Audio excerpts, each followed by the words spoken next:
9 o'clock on the dot, almost like 9:01. Where's the accountability? That's a big question. Canadians' youth face high unemployment. Where's the money coming from for all these budget expenditures and the economy in a tailspin? All that and a lot more on The Really Big Show. I'm Jim Csek with NowMedia. With me, Iain Burns, all the way out there in our nation's capital. Another beautiful day here in the Okanagan as we look out into the sky there.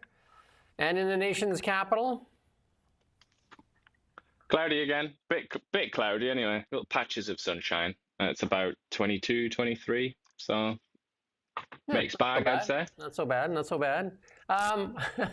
Our friend of the show, Chrystia Freeland, on with Vasi Kapelis on CTV's Power Play. And I was going to play this clip.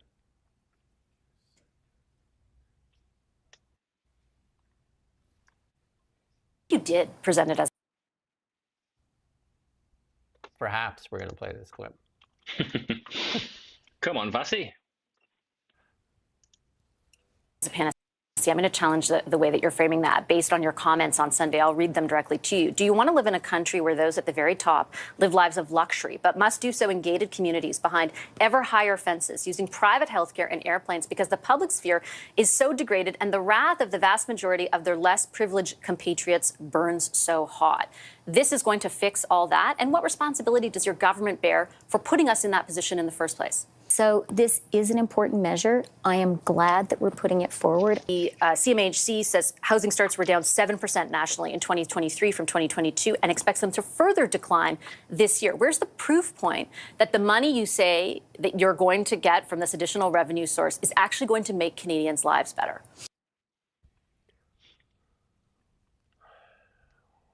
Where's the accountability? Where's the accountability? Where is the accountability?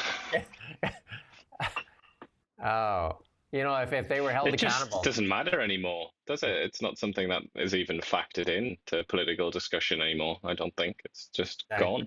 Because they just go off on talking points and talking nonsense and you know, like media spin, right? But at least Vasi Kapelis, one of the better journalists out there, is attempting to hold them accountable. I just can't get over with Chrystia Freeland. Her entire shtick is to have this like look of grave concern. She's almost like a school counselor that's just heard a very harrowing tale from a student. She's like, oh yeah, oh. It's just like, come on, you need to work on your media face, Chrystia. And then when Vasi framed that, you know, the elites that, you know, like fly in airplanes and are above all this and live in gated communities, that's you, Chrystia, and the rest of us have to suffer through what you did. And now you're pretending that it wasn't you that did it, and that you're part of the plebs in Canada. Well, that is how the Liberal Party presents itself. But I mean, that's increasingly implausible, isn't it? It doesn't really make sense anymore. I feel like, you know, Canadians, just like anyone else in the world, would be willing to cut their elite a certain amount of slack if they were good, if they were competent, if they made things work, they made the country safe, they made it run well, and more important than all of that, they made sure that people were wealthy or happy and comfortable and materially comfortable. Oh. But when that doesn't happen, which has been the case with the Liberal government that we've endured over the last decade, people naturally start to get a little bit rowdy and unhappy, and they start to look at people like Chrystia Freeland and they say, why are you living in the lap of luxury when you're, you know, manifestly not particularly competent? You're not very good at what you do or what you've chosen to do with your life. You're not a world star of governance. So what entitles you to these luxuries and these privileges and the power that you have as well? So those questions start to be asked. And obviously Canada's not alone in that. It's happening everywhere pretty much, maybe outside of Switzerland or somewhere like that. And the Canadian youth are, I guess you would say, they are facing this even at the highest scale. I mean, during the election, they voted for change, and whereas all the boomers voted for more of the same. And so here's a framing of CBC's news tweet here. Canada's youngest workers are being hit by a perfect storm of economic conditions, inflation crisis, surge in population, and a country teetering closer to a recession as the U.S. trade war wreaks uncertainty on the economy. It fails to mention the out-of-control immigration that was put in place by the Liberals. It fails to mention the Liberal policies that put us at the mercy of the Americans. I read the Canadian Press article on this as well, and it's equally amusing, where they talk about that again. They use that euphemism, a surge in population, almost as if it's like a surge in rainfall. It's like, oh, the gods decided to rain on us today. What are we going to do? We're going to get wet, aren't we? There's nothing we can do about it. But a surge in population, just to make it as clear as possible, Canada's population would shrink without immigration. There would be fewer people without immigration. The sole cause of population growth in Canada is immigration. Nothing else plays a role. It's all about immigration. So if you want population go up, you increase immigration. If you want population go down, you cut immigration. It's that easy. It's a policy decision. So yeah, and it's not rainfall. It's people like Chrystia Freeland sat there at a desk saying, yeah, more immigration, please. And this is one of the many consequences of that rather foolish and ill-advised decision, particularly after COVID or after the main lockdowns in 2022, 2023, to invite an astonishingly high number of people to come and move to Canada. And in many cases, to do the jobs that kids would otherwise do, like working in fast food restaurants. And the framing of this is disingenuous for sure, because again, it's state-funded media that looks to protect or shield, because it's obvious what the problem is, and it's unprecedented in immigration as well. Unprecedented. That swamped our healthcare, swamped our housing, and increased crime rates, and also results in higher unemployment for our youth. Yeah, and then in a more kind of abstract sense, metaphysical sense, it's also changed the culture, and it's like made Canadian identity a less clear thing, a less easy thing to define, and that's caused all kinds of problems. I mean, it bubbles up in various ways, like the constant Gaza protests. That's kind of one example, maybe, but that's just because it's so obvious. But there are lots of other cultural changes that occur. You just can't do this. You'd think that these egotistic members of Canada's elite would know that. These boffins, these big brains. You'd think they would know that you can't just increase your population by between 3 and 4% a year through immigration and expect things to work still. You just can't do that. It's not possible to do that. I mean, this is higher immigration than the Americans experienced during the sort of Ellis Island phase of their experiment with immigration in the United States. And how much trouble did the Americans have there? Bear in mind, the Americans were bringing in Italians and Hungarians and people from Ireland and England, like reasonably similar in cultural terms. Whereas in Canada, there aren't any of those people left. They don't have excess populations anymore in Europe. They're dying out, just like Canada is. So the population comes from places like India, where it's, in some cases at least, depending on where in India they come from, it can be quite hard to assimilate them. But it just feels like this conversation that we're having now, for a random YouTube video, it seems to me like this conversation wasn't had by the federal government, who are paid very large salaries and given lots of privileges and power to talk about things like this and to think about things like this. But it just seems like this was just never even on the menu. They just went, let's do it. I think the bigger issue is the media here. Instead of calling it out for what it is, they just kind of, like you said, like talk about it like it's a surge in population. Like nobody's to blame for it. It was just a surge. And, in a country teetering on a closer to recession. And again, the trade war, the U.S. trade war that wreaks havoc, it was liberal policy that put us in this place. Liberal policies over the past 10 years that put us in this place. There's no accountability. None. Yeah, it's all just the act of God, isn't it? It's all just like, it's like with inflation, which is another thing listed in that CBC article there. Inflation, again, that's just like something that just like fell out of the sky, isn't it? It's just a lightning bolt. It's nothing that the Bank of Canada did, or the government of Justin Trudeau, whose finances were controlled by Chrystia Freeland, our good friend. If you talk to any economist worth their salt, increasing the money supply is taxation. That's what Indeed. it is. That's what it is. And again, no accountability for that either, as they doled out the money like crazy, like drunken sailors, which they continue to do. And this is from Better Dwelling. Ontario unemployment hits recession highs driven by excess labor. Imagine that. Driven by Excess labor again, act of God. It's like all these bloody Canadians having kids and increasing the population. Honestly, I think the way you can get away with this kind of nonsense because most Canadians aren't aware that Canada is dying. It's a dying country. It's a dying people. It doesn't produce even close to enough children to survive. It's going to die. This country is going to die. That's why they choose to bring in immigration. But people don't seem to get that. They're thinking like, oh, bloody increase in population. People must be having kids. No, it's all immigration. And I think because of that, you can say things like that. You can use these euphemisms and people are just like, oh, okay, surge in population. All right, well, I guess I don't have to think about that anymore. And there now, Ottawa moves to prop up unemployment in the rough summer jobs market. So there you go, doling out more cash for creating jobs. 6,000. 6,000 jobs. Yeah, 6,000. That'll be, again, just enough to get to the podium to talk about some nonsense and nothing that really matters. But again, just to stand at the podium and look concerned like Chrystia Freeland does there and look concerned and say how you're dealing with the issue when you're dealing with nothing, really. So unemployment rate 20% among students. 6,000. What do you think? Will that even move? Would that even get you a 0.1 percentage point movement on that? I don't think it would. So it's just, I mean, it's a news story, okay, and we reported on it as diligent, conscientious journalists. But it's a news story, but it's not a story. It's just nothing, isn't it? Nothingness.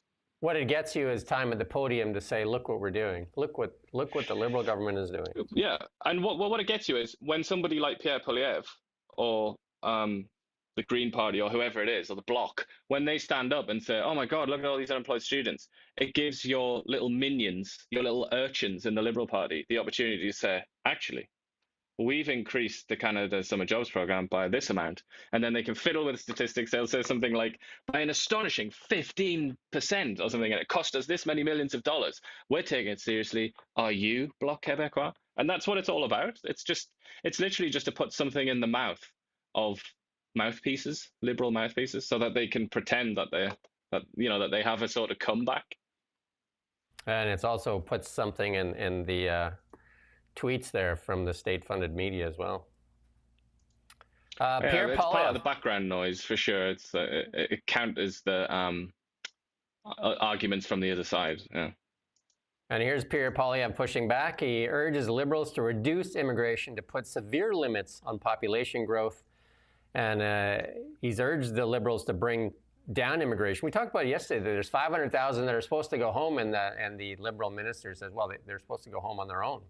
Okay. And they don't. So now what?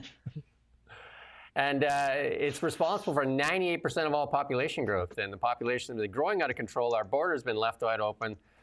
Free flow of drugs, illegal immigration, human trafficking, and much worse. And the other 2%, by the way, 98% immigration. That 2%, I mean, it fluctuates depending on the year, but it's usually about that. This is I think that's from the most recent data, the 98% one. But that 2%, that's not like Canadians having kids and the population replenishing itself. That's just people who are like living to be 105. And so it's just people getting older who just hang around longer. So it kind of distorts the population a little bit, and it makes it seem like it almost makes it seem like there's growth or something like that, but it's not growth per se. It's just medicine has advanced to such an extent that people are living very long lives now and living right into their 80s and 90s and, even hundreds. You and I have talked about this many times, but again, here's Canada's per capita economic dead last. Dead last. Wow. Yeah, we've seen that a lot, haven't we? That's from, the IMF. Okay. So there's updated data, I think, but it'll be very much the same, I imagine. And that, again, that is, I mean, I don't know, this isn't I don't know if you did this intentionally. I don't think you did, but this is another story that's about immigration fundamentally, because GDP per capita, that's like Yeah. how many apples are going to be given out to a group of, I don't know, 10 people or something like that. If you increase the number of people to 100 people, that's a lot fewer apples per capita. And that's basically what that is. It's a story of introducing millions of people into Canada, and then sure enough, the wealth per citizen on average declines. And we've talked about it many times how bad Europe is and how bad Germany is. And look at Germany outperforming Canada. And if you took out, according to this tweet here by David Knight Legg, that if you took out Alberta's economic engine, we would be in the red. I mean, some of these countries here, Italy, talk about countries that are dying. Italy is dying at an even more dramatic pace than Canada, has some of the worst demographics in the history of the world. So does Spain, but they're still getting like double-digit per capita growth. Like, what the hell? At this point, you should be looking at that and being like, okay, that's embarrassing. But if you're part of the liberal spin machine, you say you make up different stats, because stats you can play with all day, and they'll tell you, well, again, according to many of the liberals that stand at the podium, they'll tell you that Canada has the strongest economy in the G7. Well, I haven't heard that lately, but what I have heard is we are gonna have the strongest one. So it's more of a promise. Will it be fulfilled? They've said it many times during the campaign that they have the strongest as well. We've got another piece from here. This is the former PBO and Kevin Page. He did just talking to CBC here, David Cochrane. We're going to play this clip. Meeting and the process there to build big on accelerating national projects, and some of that could require federal money on unlocking some of those infrastructure projects. We don't know yet, and there is the tax cut. I mean, since we last spoke, well, things have changed. There is going to be a budget in the fall, but you've got Parliament voting on all of these things, being asked to move on these things on the supplementary estimates, and we kind of don't know where the overall fiscal health is. I mean, how challenging is that for you, for banks, for bond raters, and for members of Parliament and Canadians? Well, I think everybody wants to see a number, and in the vacuum of a number in terms of the fiscal position of the government, what is the size of the deficit, the size of the debt for 2025, 26, what do those interest payments look like? So I think like the pressure is just mounting for the government to release that type of information, if only for 25, 26, and if only for the announcements that they've made recently, and then come back in the fall with a more fulsome document. But I mean, clearly the bond rating agencies, they want to see this document, and I think, for us to hold on to our AAA credit status, I think it's important to put out have that kind of transparency. These are big, as the Minister of National Defense highlighted, a $9 billion cash increase to defense spending. That's enormous. Do you think, though, that the AAA credit rating could be vulnerable here with the pace and scale of what we're seeing? Because I know that was a real third rail for Chrystia Freeland when she was the finance minister, that, whatever guided, whatever spending and expansion of the government they did, she never wanted to put that at risk. Do you think we're in that situation because of the economic uncertainty caused by Trump and this spending plan? Well, I think there's these risks exist from bond rating agencies. I think I think people also understand that we have this change. We have a new prime minister. We have this G7 meeting. There's been meetings with. Yeah, you can go watch that full clip on CBC if you're so interested. That would be one hell of a climb down, wouldn't it? If Carney was forced somehow to put out like an emergency budget or something like that.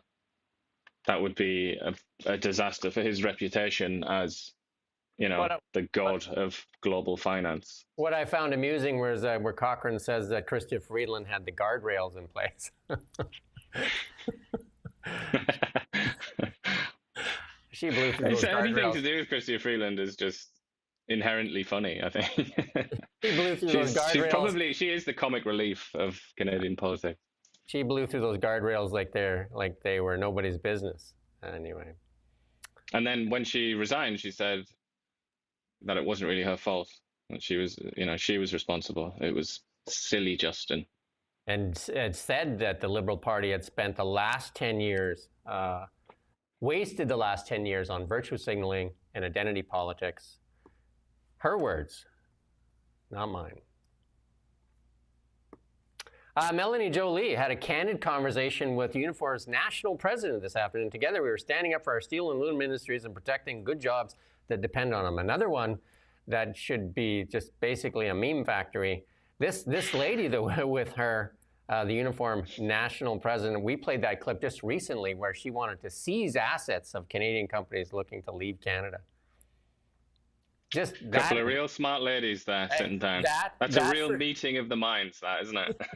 That for sure is putting confidence in people with money in Canada that they're going to invest in Canada because they can look forward to Melanie Jolie and this Lana Payne there seizing their assets at a later date if they decide that it's not working for them. I mean, we talk occasionally about collapsing trust and faith in institutions. Is it any wonder when they're headed by people like this? Really? Do these people sort of spread faith around? Do they? Do you think that's what they make people feel? Do you think that's a good partnership, like the union and the employer there, whatever company that is? When you say you're gonna, like, you want the government to seize their assets, do you think that's a good starting point? It is in 1917 in the Moscow area, I think. Yeah. Anyway, Holly Doan put out this piece here. That's the second defector in a week in the Senate. There you go.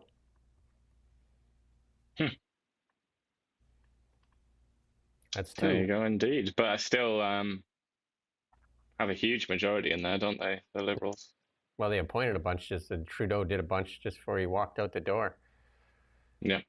Taking that bag of cash with him. Another piece here from Better Dwelling. Canadian real estate prices rose 7 times faster than wages since 1981. But the housing minister says he doesn't want to see prices fall. There you Good go. lad. And we got a clip here, and this is this pipeline. Remember the promise: Canada will be the energy superpower. And here's a clip here with the energy minister and Rosemary Barton of CBC. Speaking of British Columbia, they are not interested in any further pipelines going to the West Coast. If a province says we don't want this, is this dead on arrival, these ideas that the Premier of Alberta has? So I think what we heard when we were in Saskatoon is that we're looking at a totality of what happens. I think if there is a hypothetical oil pipeline with nothing else, we've heard the answer. There's a whole bunch of things that can be done. Ways to convince them to do it. Is that what you mean? There are all kinds of things that what I saw was all of the premiers coming together saying, hey, if we all work together, we all do things that help. Premier Eby wasn't there, so I'm not sure that that's the case for him. his deputy premier was there, and I'm not going to speak for the Prime Minister or the Premier of British Columbia, but I think they talk fairly regularly. So you don't think that a no from BC is an actual no? That there's possibilities there? We're talking about a hypothetical project. Sure, but the idea, all of them are hypothetical, or most of them are hypothetical. What I heard, what I heard in Saskatoon was everyone saying, let's look at real projects with real proponents. Let's figure out what the end goal is, and let's find a way to get there. Okay. So, how's the clarity for you? I was just going to say, like, can you imagine speaking like that yourself? Can you imagine what that must do to your organs? It's like acid spraying inside of yourself. It must really hurt him to speak like that. Never mind us. It hurts us considerably as well. But just even within this like sad, stupid, stultified media political landscape that we have here in Canada, even within the rules, you could still try and speak like a human, you know? I mean, can you imagine like in a normal setting in life using language like that? It's just like, it's sort of like, do you want fries with that? It's like, I think the noise coming out of the back of the car is that potatoes and vegetables of that kind are not necessarily something that we do not like. It's just like, shut up, just speak English. I think one of the things the key word in there is like you have to look at the totality of the projects. That meaning, you can have an oil pipeline as long as you do the carbon capture we talked about earlier. You build the SMR, which takes 10 years, and then you do the carbon capture, then you can ship some oil. So like for when? Never? Yeah, if you kick the can down the road for 20 years, then you can not have the pipeline in 20 years. The theme of today is accountability, and here we have Stephanie Kuzi with a little bit of chatter about the ArriveCAN and all the money that's being spent and unaccounted. That the Auditor General there brought forward some stuff there, and everybody's just looking around and wondering who's going to be accountable for it. Like, who's going to get fired? That's the question. Let's play this clip.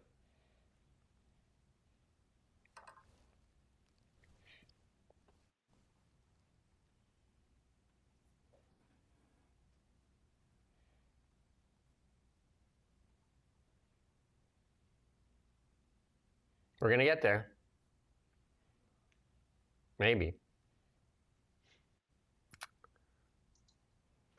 We can talk about it a bit here while we're getting there. You just go ahead and play it when you get there.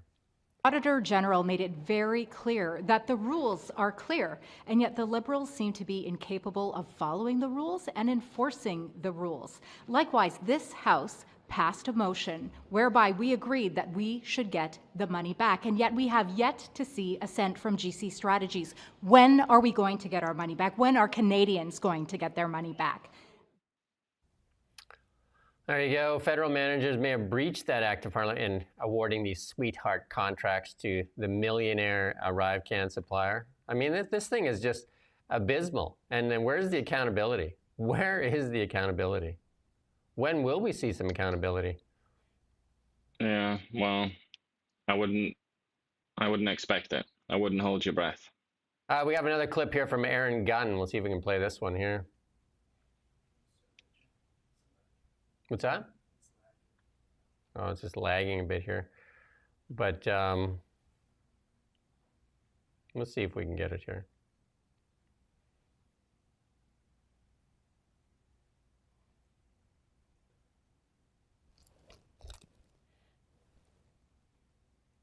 Island Powell River. $64.5 million. That's how much taxpayer money this Liberal government gifted their friends over at the top ArriveCAN contractor. Friends, Mr. Speaker, who are now under RCMP investigation. Yet the Trudeau ministers responsible for this scandal, far from being held accountable, have actually been promoted to the Ministers of U.S. Trade, the Minister of Foreign Affairs, and the Minister of Jobs. So my question to the Prime Minister is, when will there be some actual accountability for the millions of dollars in fraud, and when will the hardworking men and women of this country get their money back? The Honourable Minister of Government Transformation. That's a good question. I like that question. When will we get our money back? Yeah, never is the answer if he wants to know the answer. But I think he already knows that answer, doesn't he? GC Strategies was just like as two guys in a basement, actually, and they're acting as middlemen. You know what I mean? It's just like COVID was just a bonanza for people like that, wasn't it? It was like a dream come true for a certain kind of person, just to make so much money for nothing. And then this tweet here from Michael Barrett: bombshell revelation from the Auditor General. The Liberal government was doing business with favored contractors without any security clearance. No proof of work, potential security risks, and $100 million paid out anyway. When will Canadians get their money back? You know, if you owe the government money, they're coming to get it. But if it's $100 million or $5 billion in a tax charge, maybe not so much, right? Yeah. And certainly if it was obtained, if the contract was obtained during an emergency, during a panicky period, and you wonder why certain members of the financial elite and the business elite often push a lot of kind of crazy ideas and try and scare people quite a lot. Maybe it's got something to do with this, because when people are afraid, the government's afraid, there's a bit less scrutiny on your garbage bids that you put in to try and feather your own nest. Or Quite successful, isn't it? I mean, you can look at a lot of people who hype up climate change and say how the world is gonna end imminently if we don't give $500 million of taxpayers' money to my company so I can go and build some solar panels. It's like there's a lot of money to be made in hysteria, isn't there? Yeah. So there's a lot of meat on this bone. There's a lot of meat on this bone. So the question to people is, how much will our national media, state-funded national media, dig into this? How much attention will they put on this? Because I don't know if anybody that got fired yet, and like these cabinet ministers were like, they're still cabinet ministers. So where's the accountability? Where's the money back? Where's the accountability? Where's the charges? And the GC strategy, this is another tweet here. GC Strategies Auditor General report out $64.5 million in federal IT contracts with a company that doesn't do any IT work. Why should they? They were just a middleman, subcontracting. Yeah, there you go. And then 46% of the time, the government couldn't even prove the work was even done. Well, I mean, the biggest promotion, or the most interesting promotion that you're referring to people being promoted, that has to be Anita Anand, doesn't it? Who was responsible for so much during the COVID era, and certainly procurement. That was kind of her thing, wasn't it? And she was praised so much for her job getting hold of vaccines on that side of procurement, but for some reason not so much when it comes to things like this. And yeah, she's not only has she been promoted, but like I've said many times, she just has this like golden reputation within the Liberal Party, which seems to spill out into like the CBC studio and some other at some other media outlets where they refer to her as like the golden child, like she can do no wrong. But it seems to me that there's rather a lot of evidence that she's done a lot wrong and not all that much good, really. But there you go. She is our overlord. And then there's Holly Doan from Blacklocks with her tweet. I have no reason to believe this is unique. Auditor General says managers have breached Act of Parliament in awarding sweetheart contracts to millionaire ArriveCAN supplier that are under investigation by the RCMP. There you go. There you go. Karen Hogan, the CPA, CA, the Auditor General in Canada. And they asked her, the question is like, has she went after or looked into the ArriveCAN side? She's, well, I'm only employed to look at what the government spends. I don't get to look at the other side of that transaction. I think they should get some forensic auditors and maybe have a look at the other side of those transactions.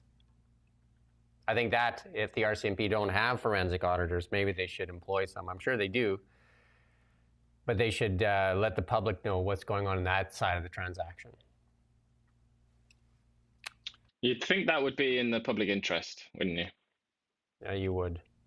And then here's another one that Holly Doan of Blacklocks, they exposed. The federal manager spent 8 months planning a $70,000 Hollywood party at taxpayers' expense, including cost to hire publicists for red carpet management. Look at that, eh? And they only bailed on this when Blacklocks exposed it. There you go. And there's a clue as to why the federal government absolutely despises Holly Doan and Blacklocks.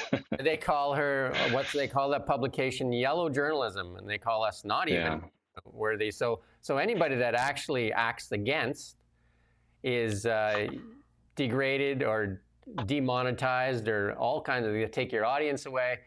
And anybody that promotes obviously gets a raise. Who got a raise after the Liberals won? Who got the raise? Most of them. No, CBC, they got a huge raise, right? They got and what did they do? What did they do immediately with that raise?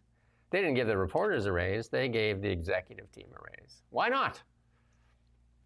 Well, a lot of them have swimming pools that haven't been refurbished in like 5 years, I imagine. In some cases, maybe even like 7 years. They need major refurbishments on those pools. Yeah, there you go.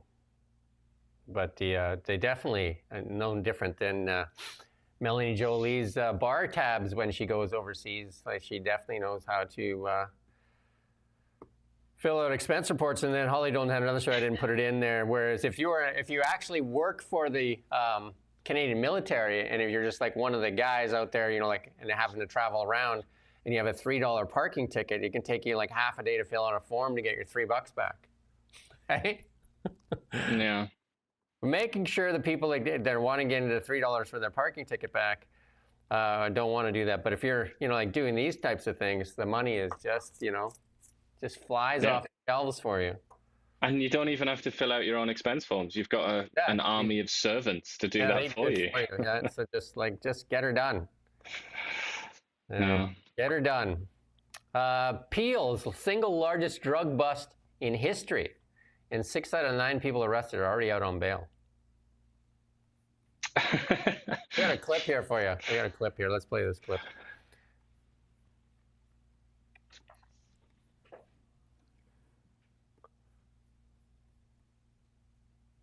Of the 9 people arrested, 3 are still awaiting bail hearings, and 6 have had their bail hearings and have been released with conditions. There you go. And then here's a picture of the 9 gentlemen that were busted for the largest drug seizure in the history of Peel, and they're out. Look at that. Why not? And why not? Yeah, exactly. Why not? Obviously, all upstanding citizens. Yeah, and I didn't put that. I don't think I put the one in here when we get to BC, where like the judge, the guy that had child porn, he said it was just a minor collection, so he didn't get it. No, what was the word? What was the term? Modest, was it? Modest, was it modest? Yeah. Modest collection of child porn. Like, what? Like. You just got to love the judiciary, though, haven't you? You've got to love them. You've just got to you've got to praise them. Only praise for the judiciary. This Obviously, is one... you can't say anything bad about the judiciary. That would be weird. So obviously. fentanyl is in the drugs, and that is one of the biggest reasons that the Americans are attacking us in trade. And here you have the largest drug bust in their history in Peel, and they're out on bail already. And what does that say to the Americans? How serious we're Depends taking which American you're talking to. If you're talking to the blue half of America, they probably like it, but not the ones that have power. Yeah, they don't like it. Like, how serious are we taking this drug problem? Doesn't look very serious, does it? How serious are we taking any of the problems that we face? Anyway. Would be the natural follow-up there, I think. And here's another one that the Liberals need to own. Canada's going to buy those 88 U.S. built F-35s. But now, skyrocketing charges, shortage of trained pilots, lack of critical infrastructures. I think Harper ordered those in like 2010. And they're supposed to be delivered, and Justin Trudeau, when he came into power, he canceled them because he said they were too expensive, which was a lot cheaper then. And then in 2023, I believe, he said they reordered them. And then when Carney was there, he was talking about canceling them or reevaluating them. I mean, 2010, they ordered them. It's 2025. Are they going to get them when they're out of date? Are they going to? Why does it just go to, like you said, go to Saudi Arabia and buy them in a garage sale while they move up to the newer stuff? Well, they've already unveiled. They've unveiled the next one, and I think even the next one after that, haven't they? Like that's what I mean. 47 or whatever Trump said it was going to be called. Like it's quite right that this technology is going to be out of date, and we're just going to be sat there with this out of date technology while the Americans are flying around like 2 generations forward, like vastly superior aircraft. Yeah, well, it's just yet another shambles. But the thing is, these are people, the elite here in this country, the administrative class, whatever term you want to use. They can't do anything. They can't do anything right. Like literally, they can't do anything. They can't even keep criminals behind bars to keep us safe. They can't even protect the border. They can't do a thing right. Why anybody assumes that they'd be able to buy dozens of very expensive aircraft and get that right, I don't know. I mean, the natural assumption to make is that they're just going to get everything wrong. It's not ever going to be a success because the quality of the person is so low, and obviously the systems are completely stupid as well, which just exacerbates it. And they politicize everything. Everything's made on a political angle. And of course, the number one thing right now is, does it tick the box of, can we blame Trump? Let's go with that. And well, you're talking about 15 years. So if that's right, if it was 2010 when these were commissioned, you got so much to choose from then. You've got Trump 1, Now you've got Trump too. You got COVID in there. You got Ukraine. Climate change could easily be shoehorned in there somehow. And you've even got like the certain financial crises around that time, early in the 2010s, weren't there? I mean, the options are just, they're just everywhere, really. I mean, realistically, if I was there right now, I'd be looking at the drones, because that's where it's all going to, right? I'd buy maybe half the jets and focus on the drones. But we have Evan Solomon, who's the head of AI, and then I watched him when he was and he walked out there in the Parliament, their hallways there, and they asked him a question on AI, and he gave a Melanie Jolie answer like you wouldn't believe. It basically said nothing, and that's the guy that's looking after AI. You know, we have to work together, whether we just, and he used a bunch of words, and I was just like, it meant nothing. Anyway. As long as he's got the buzzwords, then that's fine by me. That means that he's the real deal. You could tell right away that he had no clue what he was talking about. That's what you could tell right away. Anyway, and we're going to put this in here every day. We don't care until somebody listens. Online News Act in Canada still exists. It must be coming up on the 2-year anniversary. It's in June, I think mid-June. The Online News Act that is crushing local independent media, and the government is selectively funding certain media, including the CBC, CTV, and those ones like that, while they crush local independent media and take away our audience and endanger our communities by not allowing us to post online when there's wildfires and things like that. So there you go. Why is it still enacted? We don't know the answer to that. And then moving on to our more international stuff here. Sounds like Trump has put out this, that they got to deal with China. And I think that's one of the biggest things the market's looking for. They got to deal with China subject to final approval with President Xi. Magnets and all necessary rare earths will be supplied up front. China likewise will provide to China what was agreed to, including Chinese students using the colleges and universities. And we're getting a total of 55% in tariffs, and China's getting 10%. So the tariffs are still there, and they said the relationship is excellent. So I don't know. We shall see. Well, it's also, we didn't put it in, we haven't like put it on the menu for the show, but there's also a story that's been released by the CBC just this morning, like 20 minutes ago or something, suggesting that a deal is very close. Or, well, not necessarily very close, but a deal is like, there's a document that is being exchanged between Washington and Ottawa. And that, you know, therefore we can sort of infer that a deal is relatively close. Well, it sounds like so the Financial Post and Reuters is reporting that there is a deal with Mexico as well. They're saying that that Trump would remove the 50% tariffs on steel for Mexico up to a certain amount. They'd be allowed to ship a certain amount. So it sounds like that deal is close too. So he did promise lots of deals, and sounds like some of those deals are starting to come through. We'll see if they close. A new Ledger poll puts 49% of Canadians agree that Israel is committing genocide in Gaza, compared to 21% who disagree. The Liberals say 64% agree it's genocide, 15 disagree, and the Conservatives 37-33. Mad that. I think, I mean, I'm not too surprised.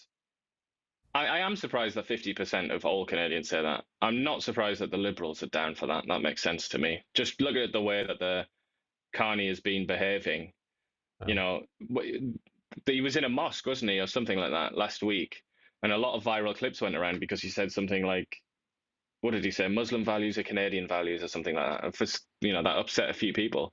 But I think the most interesting part of that visit is when the guy that introduced Mark Carney said, there's a genocide going on in Gaza right now. And Mark Carney was just mum. You know, he had nothing to say. Just, you know, he was just like being pole-faced. And that sort of tells you that the Liberals know. They know that their supporters believe this. But, I mean, needless to say, it's very, very controversial. And Israel and the IDF and, you know, even left-wingers in Israel, because Israel is a very diverse democracy where they have lots of arguments all the time.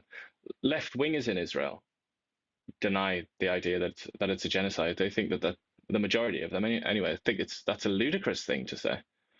But here we are. I mean, I can't help but think it's to do with the media coverage, though, because that's, for most people, it's CNN, maybe CBC, if anybody still watches that, New York Times, Globe and Mail. That's who they're going to for their information about the Israel-Palestine conflict. And the coverage has been, it very much concords with this idea that there's a genocide going on. In the U.S., Terry Moran from ABC News went on to a late-night rant, got into the sauce maybe or something, went on a late-night rant on Trump and Stephen Miller, and they axed him. They axed him to leave. They axed him to leave. Dear me, that's not good. They axed him to What are leave. they on about? At ABC, we hold all of our reporters to the highest standards of objectivity. Shut up. His contract was coming up. ABC News is I think, and they're all getting sued. So I think they were just like, we're not going to take another lawsuit. We're just going to axe him to leave. And there you go, axed. I mean, another theory. I don't know anything about this man, and I don't know anything about ABC's like C-suite or whatever. But another potential theory is maybe they didn't really like this guy anyway, and he was like somebody that was unpopular among executives, and they thought, all right, this is a good opportunity. Let's fire him. Well, according to the employees at ABC, he was well loved and well respected. Well, they say that about everybody, don't they? But I'd like to know if that's true. And then this guy's been sent to the U.S. to face charges. Pakistani citizen who was living in Canada has been extradited to New York, where he's accused of plotting to carry out a mass shooting at a Jewish center. That's been advertised heavily in the U.S. as well. That's a good bit of immigration policy right there, isn't it? Bringing in people like that. Good job, team. And that's one of the things that Homan and Tom Homan and Kash Patel have been saying, that Canada's been the leak in the northern border for terrorists. So, well, I mean, there's a lot of very dodgy people for sure. I mean, the evidence is in. There's a hell of a lot of dodgy people who've come to Canada. Well, there's those 9 right there that we showed earlier. Maybe, I don't know. But we just let them out, in and out, in and out, in and out, in and out, in and out. And this one here, this one is actually quite hilarious. We're going to play this because here's one of those polls. This guy, I like watching this guy on CNN. He's probably my favorite guy on CNN because he always he's very animated.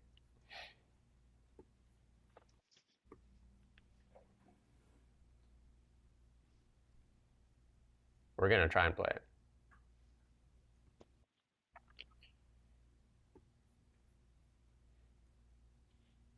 Immigrant citizens, immigrant voters, foreign-born voters have gone tremendously to the right on this issue in 2024 and 2025 versus where they were in 2020.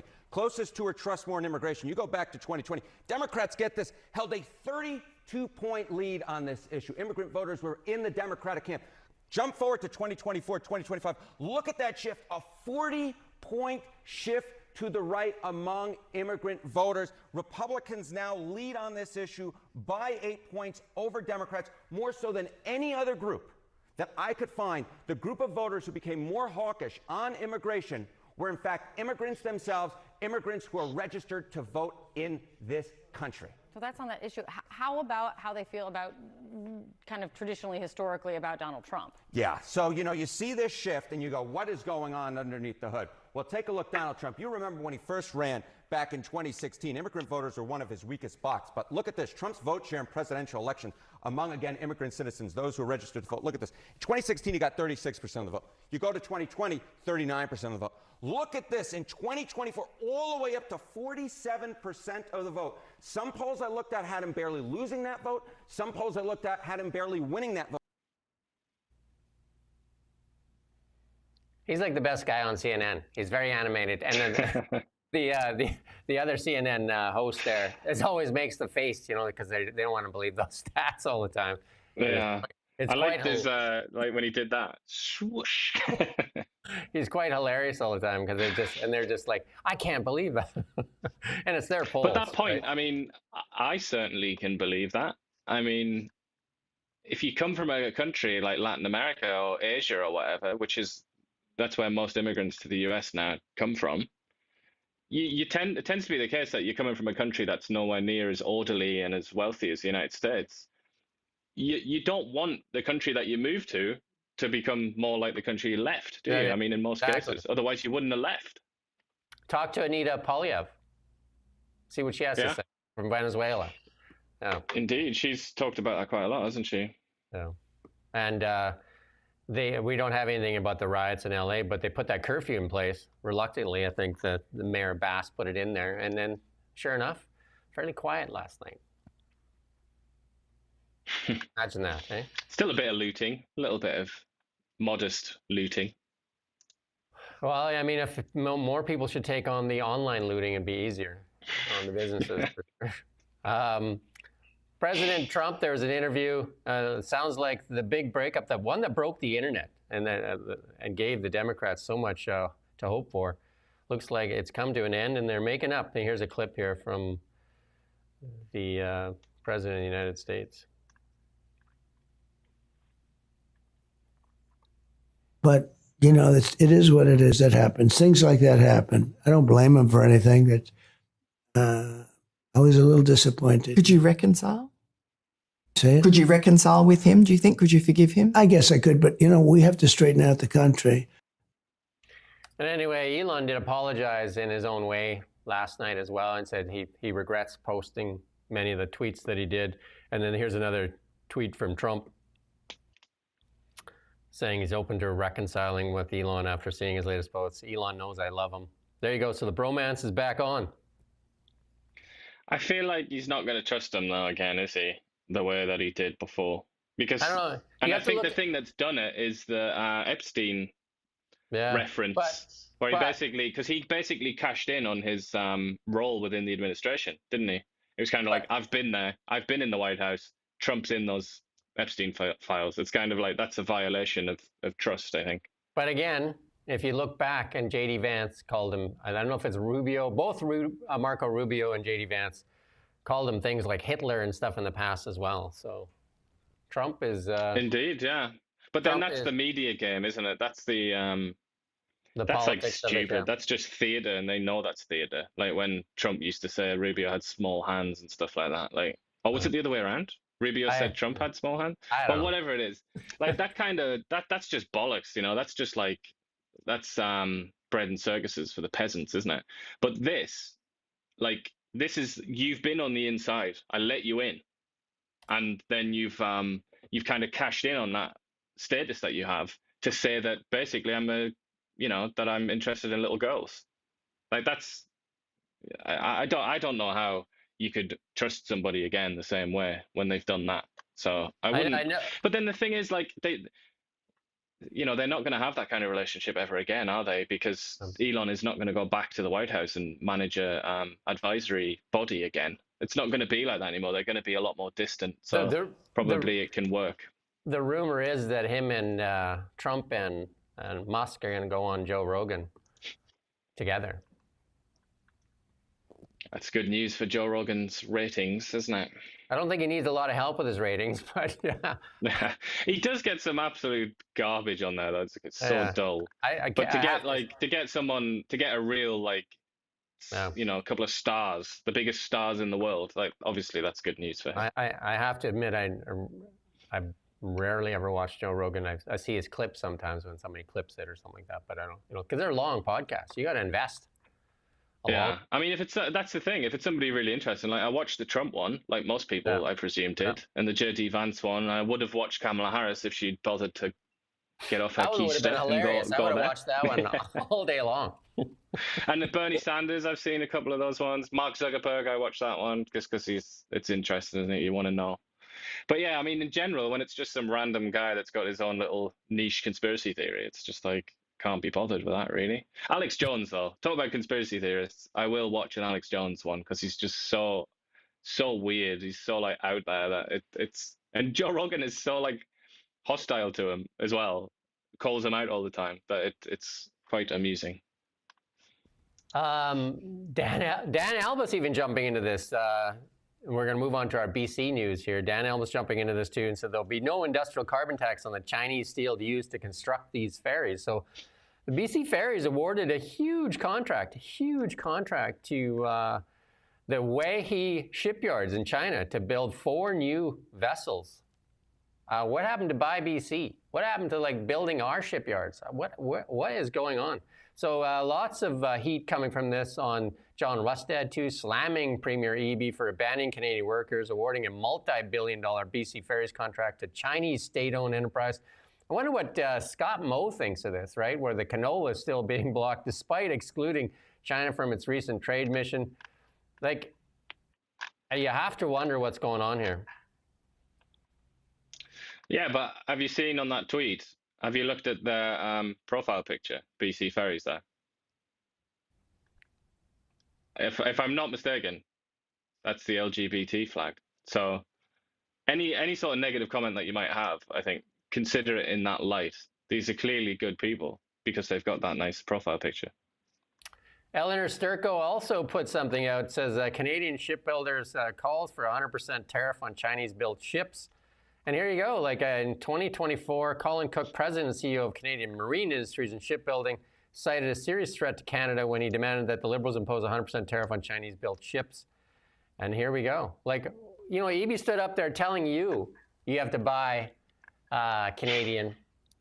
Meanwhile, they go spend money with Meta to advertise for doctors in the U.S. Now look at this. This is a multi-billion-dollar contract.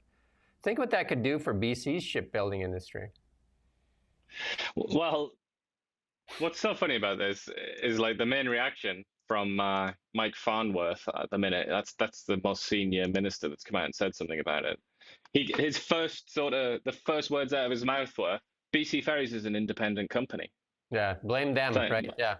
Is it though, Mickey? Yeah. Is it really? Is it an independent company? Where's the same the money? way that like where are they dipping Apple is an independent company?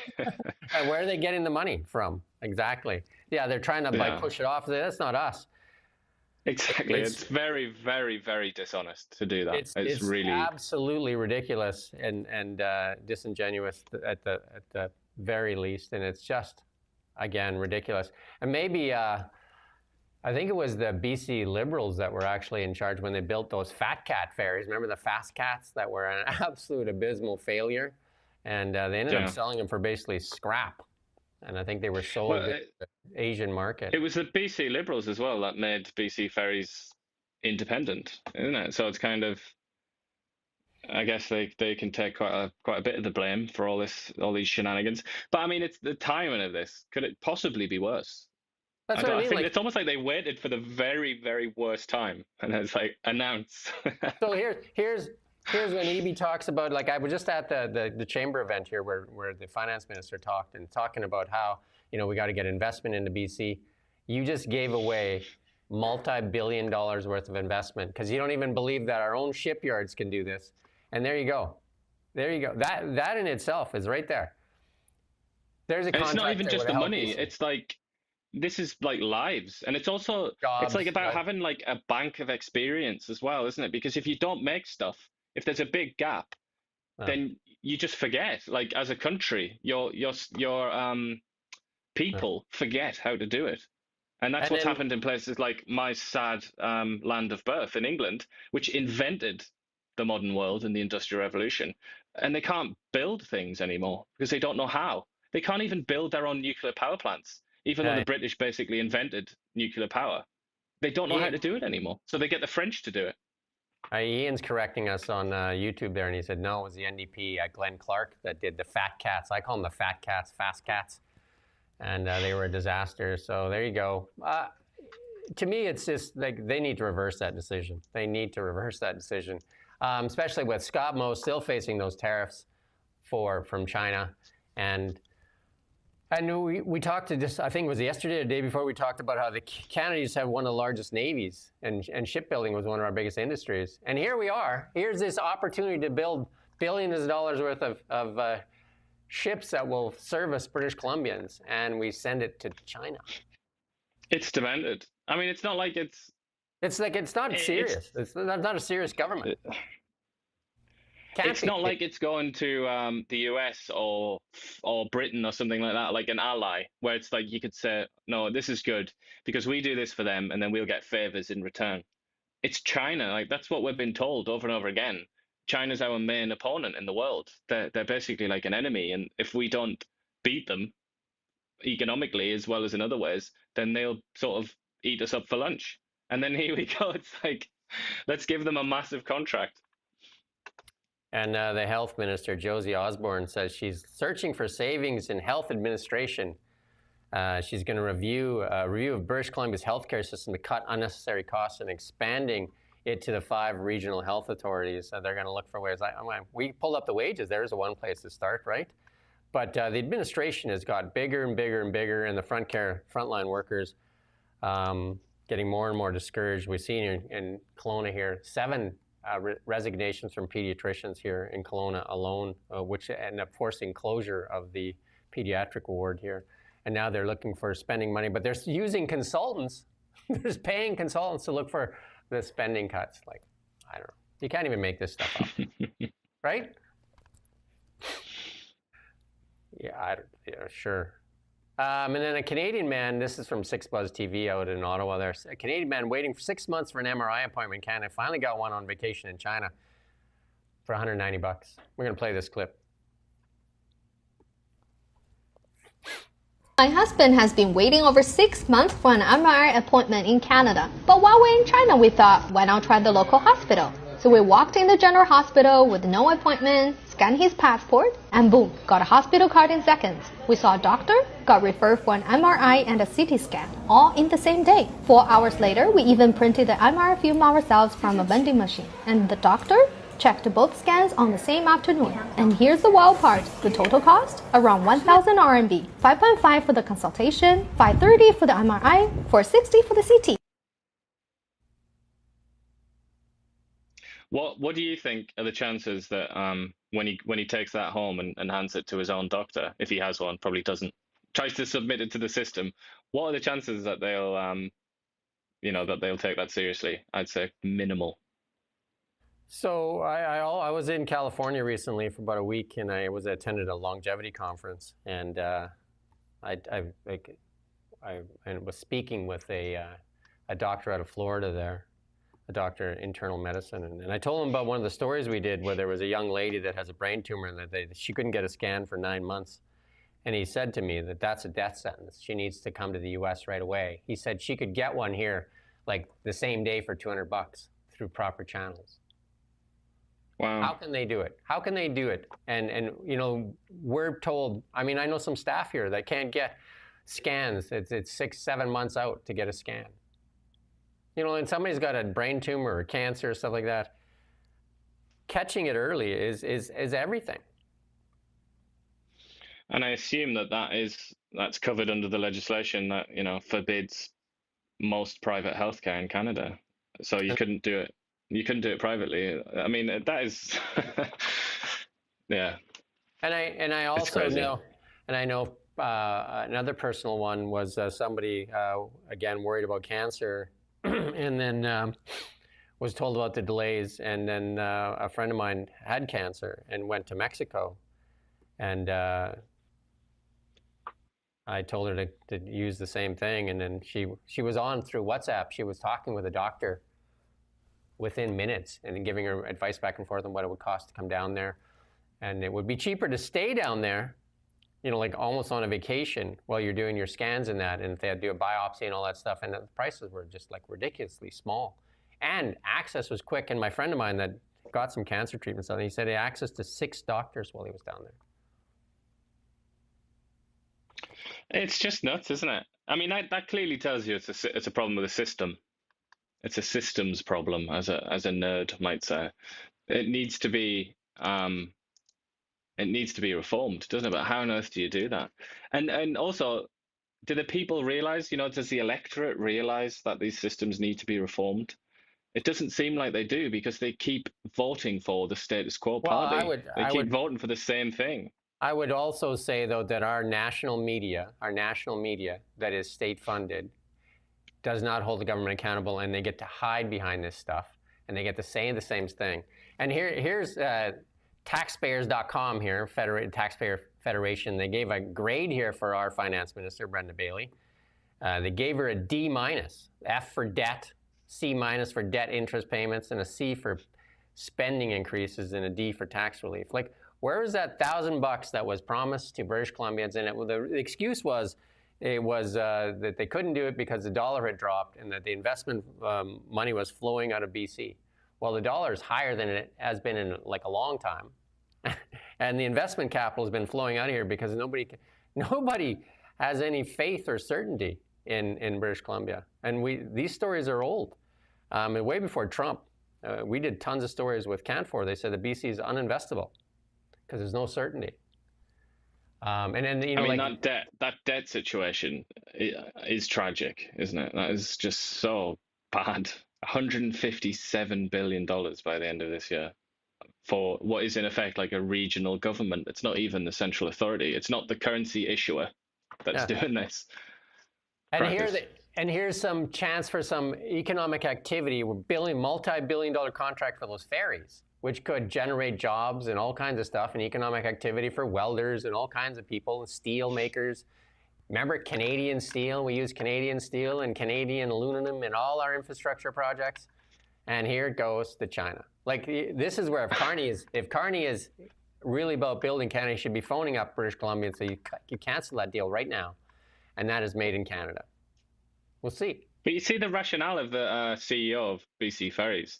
It was like, we didn't think about geopolitics at all. Like, that's the job of the federal government. We don't think about that. We've thought about, basically, in as many words, he said, we just thought about money, and this was the best deal. This should be one of the... How can we have a civilization? How can we have a serious country if people like that are in any sort of positions of authority that don't care about Canada? They don't care about this country. They just care about money. This should be one of the biggest scandals in British Columbia right now. And it should be falling right into the lap of the NDP.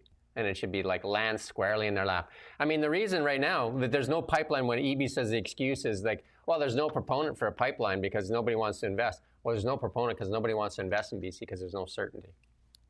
Your own corporations, the BC Ferries. Well, right? I mean, it's hard to adequately express, isn't it? Like how one feels about this. It's such a calamity, isn't it? Yeah. And it's also ever since those elbows were put up, David Eby was at the forefront, wasn't he? Yeah. He was one of the most vocal. Yeah. In his condemnations of Trump and how we had to like seriously rejig the economy and all the rest of it, but not that seriously. Not seriously enough to prioritize Canadian shipbuilders over Chinese ones. Not seriously enough to accept that maybe another pipeline across BC might increase the wealth of the country.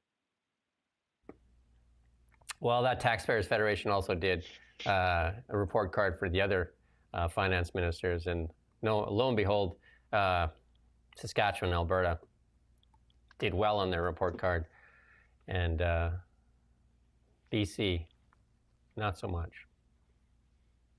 Along with Quebec, Newfoundland. I mean, in defense of Quebec, they don't have to care about that sort of thing, do they? Because the rules don't apply to Quebec. Yeah. And then this is Globe and Mail reporter, Robin Urbach, and she's kind of like, can't understand it as well. CTV reported no jail time for BC men with relatively modest child porn collection. Just a smidge, just a smidge, okay? I had Rustad's comment in there too, but I mean, why put his in there if Robin Urbach, just a smidge is just like, so a smidge is okay, apparently. The judiciary, they just keep giving it to us, don't they? They keep giving it to us on a plate. It's like, your meal, sir. It's so just like, come on. So I guess the question is, what goes from a smidge to too much? Like, is it 2, 5, 6, 7? Like, where do we decide? When it stops being relatively modest, and then it becomes what? Relatively immodest? then you're in jail, son. And then if you get busted for lots of drugs, like, you can get out before the cops finish the paperwork. I remember talking to some of the RCMP members here. They said, you know, when they arrest these high-profile repeat offenders, and they said the frustrating part is they're filling out the paperwork, and the guy's out already before they finish the paperwork. And I think one of the sergeants told me that he arrested one guy 3 times in one day. Right? How demoralizing that must be to think that, you know, in theory, they're risking their lives to bring those people in. Yeah. So to the station. Again, some of the officers would just say, like, why bother, right? Because like, he's the one getting punished because he has to go fill out the paperwork, right? Yeah. Anyway. Well, and also, I mean, not only that, but there's new risks, like a mob of civilians might emerge and start recording you on phones, and then publish a snippet of that makes you look bad. Then you might be investigated by the police watchdog. You might lose your job. You might get sued. You might have like your family targeted on the internet or something. It's the way that the police are treated is ridiculous, but it all ultimately stems from the justice system, really, doesn't it? And also Parliament, which is in theory supposed to tell judges what to do to some extent. Well, let's move on to markets. And here you go. U.S. CPI comes in lower than expected. It came in at 0.1% versus the expectation of 0.2%. So there you go. And then markets. I think you're going to see a bigger reaction here. Right now, the markets are relatively muted, I guess. But they're starting to move up. And I think you're going to see that this Chinese deal. I think that the markets are waiting for that China deal. That's the big one, right? That's the trade deal. That's the big trade deal. What happens with Canada and Mexico is very small compared to what happens with China. Obviously, the two biggest economies in the world matters when they make a deal. So that is, let's see if that deal gets finalized. But again, inflation cooling in the U.S. and not so much here in Canada. As we talk about beef, there's more. I didn't put it in here today, but the beef still looking like, again, going to be a luxury in Canada. Can you imagine that? We had some of the biggest cattle ranches here, and they were convinced that they shouldn't be, raising cattle because climate change and all this stuff. And now we have, you can't even eat a steak, I guess. And the Liberals spent how much money on developing new terms, alternatives to food like crickets, and not a lot of pickup on that. So maybe Chrystia Freeland and them, when they're having their red carpet parties, should just eat crickets. Yeah, and the rest of us, we can have a cheeseburger for Christmas, maybe. Cheeseburger, yeah. Split it. You can split a cheeseburger. Split it for Christmas, though, yeah. Keep it serious. Come on. I'm actually starting, I'm going to do financial literacy here as well. I'm going to start doing that, but also looking for deals and trying to help people. Yesterday I'm going to put it up on one of our channels today. One of the deals I found was, and I would recommend you not eat ice cream on a regular basis, but if you're going to eat ice cream, McDonald's is actually in trouble too. They're lowering their menu. You're going to love this. McDonald's, your favorite place. $2 for a chocolate sundae. You can't buy a lot of stuff for $2 here anymore. So $2 for a chocolate sundae. And here's the other little hack for you right now. Free soda water at McDonald's. They won't charge you for soda water. So instead of getting the meal, don't get the meal, whatever you're getting, and just get the drink as a soda water. You get your carbonation, and because that's usually what people want. And then no sugar. No sugar, free soda water. Get yourself a free soda water and a chocolate sundae. That's a full-size sundae too, for $2. How's that? That's using the old noggin, isn't it? $2. You can't get much for $2, other than going to Costco. They're giving it away. You're going to Costco and getting that hot dog and a drink, and again, get the soda water. They have soda water there too. It's a little tab there. Gold. Gold is relatively just muted as well. Gold, like if the China thing is a done deal, gold could look, likely to get a little bit weaker here. Again, it depends on geopolitical stuff going on as well. The Bitcoin, again, knocking on the door, breaking out again. Right now, currently at 109,576, but it's knocking on the door. You can see from the chart there that that thing looks to go higher. Canadian dollar, again, looking for some direction. Again, mostly U.S. dollar weakness, but the China deal could strengthen the U.S. dollar as well. And I'm going to put in the charts for oil and that. West Texas Intermediate dough up $1, and Western Canadian Select down. There you go. 52.63 for Western Canadian Select. Because who do we get to sell it to? One customer, and the one customer gets to dictate the prices. Again, Liberal policies did that. And David Eby said there's no proponent and no reason to do a pipeline. And if you're a media outlet, if we got to interview the energy minister or Carney, wouldn't we press for an answer on the pipeline? Yes or no? Does it need to have this or does it need to have that? Yes or no on a pipeline? Yes or no? Yeah. It is very hard though. It's almost like trying to talk to 6-year-old or something, isn't it, to try and get a straight answer out of Mark Carney or any of his urchins. Let's move on to technology and transportation. Why we call transportation one of the biggest employers in the world too. Transportation is so much and so much to so many people, and AI is obviously playing a big role in this. I'm just going to play a small clip here from a recent interview with one of the smartest finance peoples in the world, Kathy Wood of ARK Invest, and she definitely does a ton of research. She gives it all away too. So if you're interested in research, watch some of this. But this is a small clip, and this is from the CEO guy. Like he's a great podcast too, and he's got millions of subscribers as well. But he's a great interviewer, kind of a Joe Rogan on a different style. Tesla is the largest AI project on Earth. I posted that on X, and Elon liked it, so it must be true. But it is true if our research is correct. We believe that the entire ecosystem associated with autonomous taxi networks is going to be worth $8 to $10 trillion in terms of revenue generation in the next 5 to 10 years. And if you want to put that in context, the entire GDP of the world today is about 130 trillion. So 10 trillion is going to move the needle. So, and I say this to people, if your only decision-making skills are based on politics and you watch CBC and CTV and you listen to the liberals, you're going to hate that clip. You're going to absolutely hate that clip because you're going to hate Elon Musk. But if you're just wondering what's happening with the world and wondering where the world is going, maybe just open your mind a little bit and start to recognize what's happening, as opposed to like looking everything through a political lens. And like we were told by this government that we shouldn't be criticizing our institutions and how unpatriotic that is. And how do we get them to be better unless we criticize them? I mean, just to comment on that video, though, if that's accurate, what she said, 10 to 12 trillion over 5 years. Yeah. So that's money.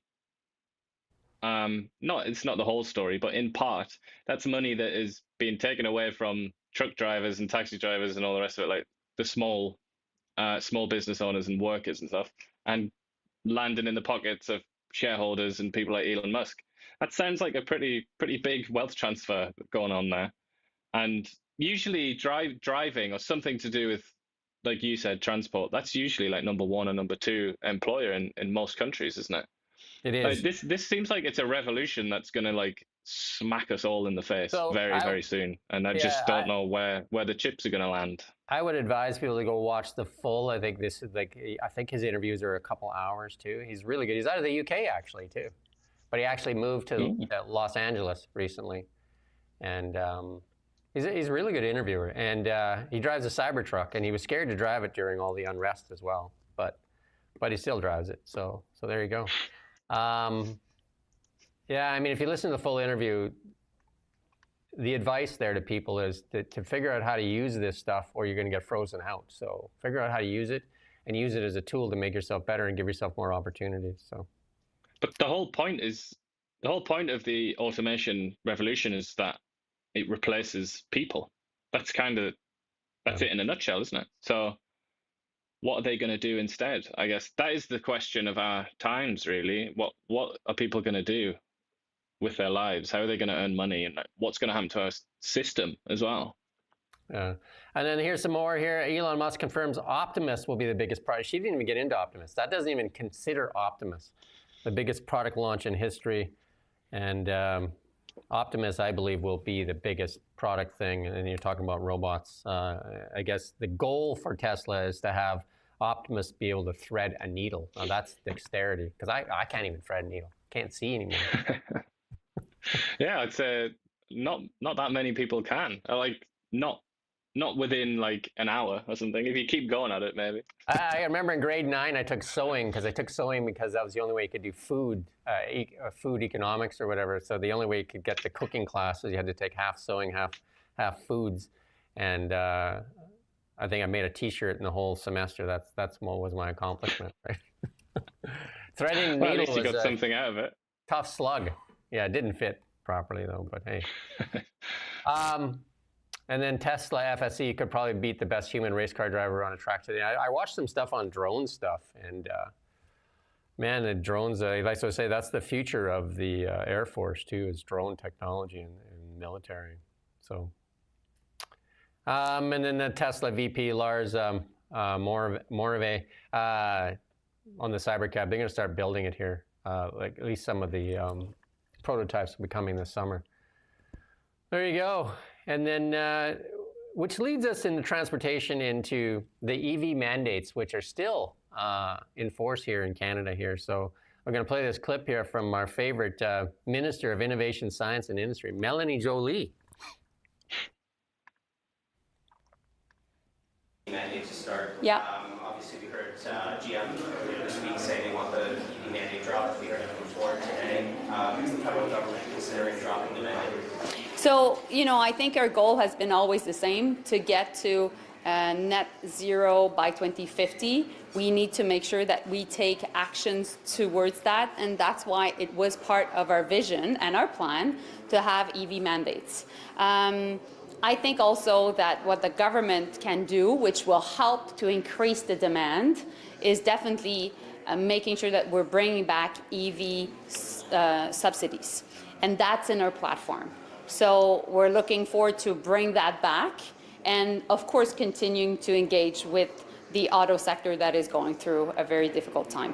But I think that the auto sector is reacting to the fact that there's less demand than anticipated. I think that working on the demand side through subsidies will be helpful.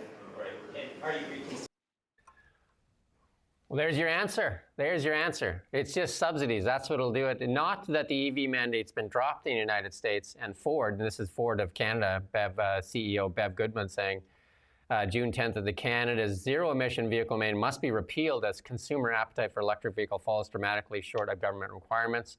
So there you go. She's calling for it. You can put up that next slide. She's saying it needs to end. And I've heard this over and over again. And even Jim Farley, the CEO of Ford, has said that, not of Ford Canada, but of Ford in general, they're going to move the production to the U.S. It's like the writing's on the wall. Like it's there. They keep here's the industry now pushing back and saying, like, you're going to punish us. I think that the penalties are like $20,000 a vehicle if they go over their quota of gas-powered vehicles. And they think, again, the Canadian government doesn't have any money, and we're going to dole out more in EV subsidies. And the same time they want people to buy EVs, they slapped a 25% tariff on Teslas, the only EV that I think is worth buying. Yeah, and I was going to say, she said we're going to have more subsidies out there, the EV subsidies. I mean, there's a reasonable chance that that's not going to include Tesla, which would just be crazy as well, wouldn't it? But it's just, I just find this so funny, like her job title, Innovation and Industry Minister. She's being presented with a fact about the market and about the sort of the nature of this particular market of EVs, the car market. And her response is, oh, we'll just get taxpayers to pay for it then. Yeah. Taxpayers will pay for people to buy these cars, and then the industry will work. It's like, what the hell are you talking about? That's the liberal mentality. It's just, you just open up the piggy bank, and that's how you pay the bar tabs, and that's how you get people to do this EV mandate thing when they don't want them. And here's Dan McTeague, former Liberal MP. He said even the grift receiving GMC notes forcing 1 in 5 vehicles sold here by 2026. That's what it has to be. Is EV is impractical and ridiculous, because that's when the penalties come on. If they sell more than that, you know what I mean? Like, then they get the penalties, and they're huge penalties, and the penalties keep going up. So why would they build vehicles here? You tell me. I mean, it's not even just about those companies and the industry that we would lose Canada. It's also that this whole scheme is reliant on taxpayers' money. It's like the snake eating its own tail. This is not an economic model. But it's just appalling to see it happen. It's very depressing. I didn't want to put it in because it was painful to watch a couple of MPs going at it back and forth. But Minister Dabzarin or whatever, she said that we do have a place in regulations that set consistently increasing targets for electrical vehicles that are going to 100%. But there's also flexibilities built within the regulation. If we wanted to have a larger conversation about that, we could speak about. What does that mean? Again, let me be clear. What does that mean? Let me be absolutely clear. I think that's how she started her thing. Let me be clear. I think that is in the Liberal handbook. So when you first start talking, say, let me be clear, and then be completely vague. And then just leave it at that, right? Talking about EV targets here in the US, no EV mandate, and also Trump, in his big, beautiful bill, he targets EV owners with a $250 annual fee. And Daniel Smith was talking about that too in Alberta. That's put in place yet. And then the left media went nuts on that and saying, look at it, and Alberta's even going to charge EVs a thing. And then I put out on there, like, there's probably like 12 states that already do that, including California. The bastion of EVs has that already in place. And they say it's just a road tax. There you go. And also, I don't know if it's in this big, beautiful bill. I don't know even if Republican congressmen know if it's in there. But he promised to take, what was it, tax or something like that off US-made cars when you buy them in the US? I mean, that's another thing. You can write the payments off on your tax return, not the tax off. Right. You buy a car and finance it on a US-built vehicle, you get to write off the interest payments. So that's huge. That's another incentive, huge. Isn't it? Yeah. Absolutely huge. Absolutely huge. And I was going to put this other one, but we don't need to say this. This is Model Y's driving around in Austin right now. The test vehicles without a driver in the car there. But I think the official launch now is June 22nd. And then this is the funny part. They're going to play this clip here where they looted that Apple store. And then look at the warning that comes up on here.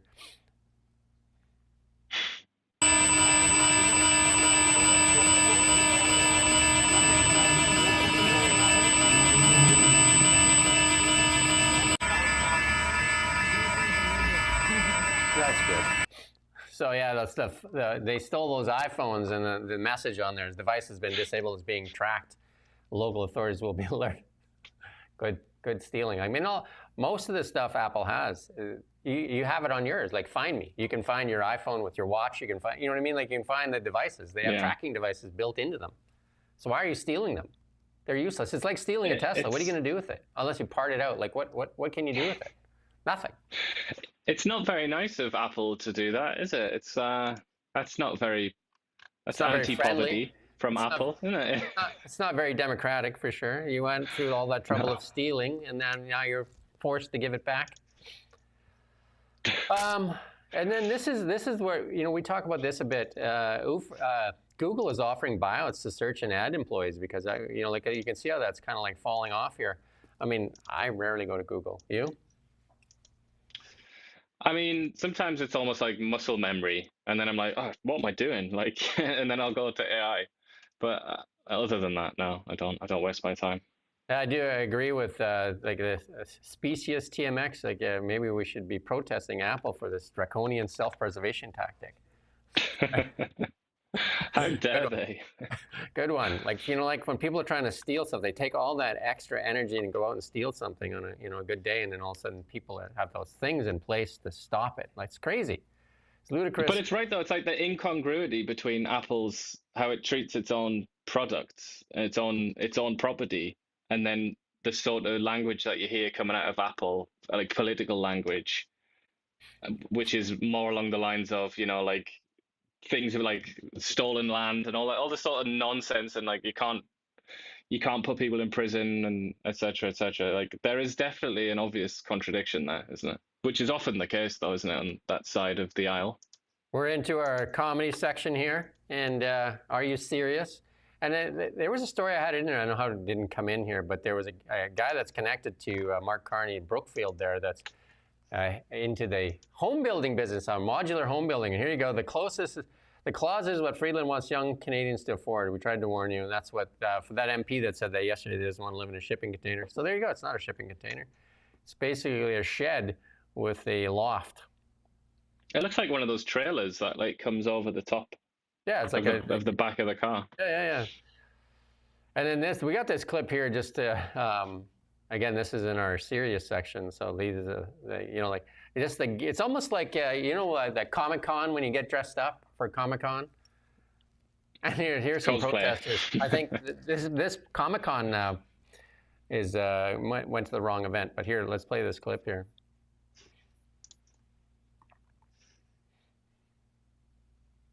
And this was Mexico. You can't kick us out of the land that was ours. Donald Trump!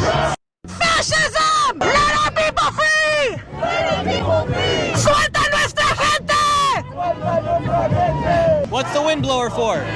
Just for the fucking tear gas to blow it back at those motherfuckers.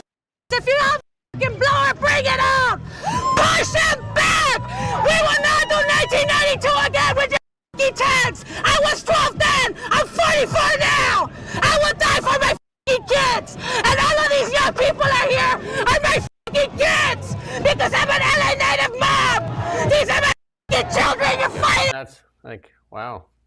That's a lot to unpack. You know, when I watch videos like that, I feel pretty good about my decision not to go into psychiatric medicine.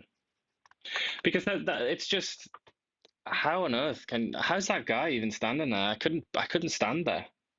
Yeah. I couldn't stand there unless I was about to put her in a straitjacket or something.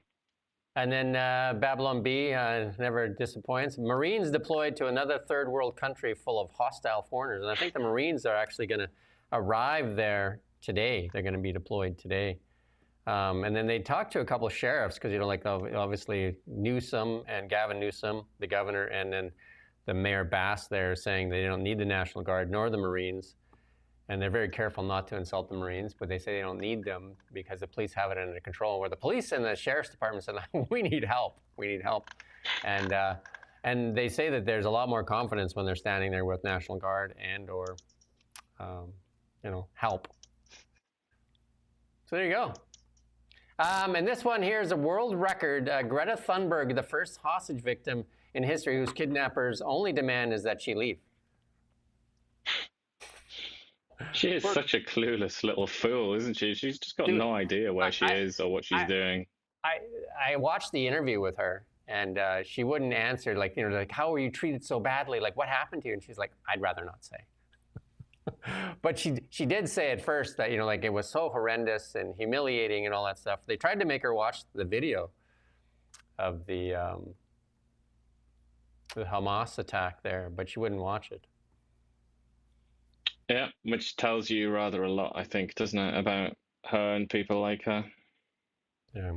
Anyway, I thought that was funny, like that, because when she did that video and say she was about to be kidnapped there, and then she wasn't, and then they just chucked her on a plane and said, "You go home now."